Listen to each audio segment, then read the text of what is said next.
I am Pravinjay Pandit. I am Mamledar of Mormugao Taluka. Today we had conducted one voter awareness activity as a part of sweep activities, that is systematic voter education and electoral participation. This activity we had conducted at Vaina Beach for the voters of 25 Vasco Assembly Constituency in order to create awareness about ethical voting.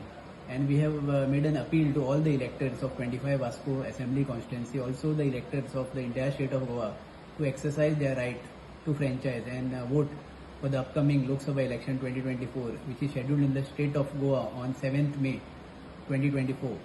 So today we had conducted one lemon and spoon race for the new voters of 25 Vasco Assembly Constituency, and this program was organized by the Office of Assistant Returning Officer and AERO of 25 Vasco Assembly Constituency, and we have felicitated and presented certificates to the top 3 winners who are the new voters of 25 Vasco Assembly Constituency. And this program was organized with the able guidance of our Deputy Collector and SDO2 and ARO.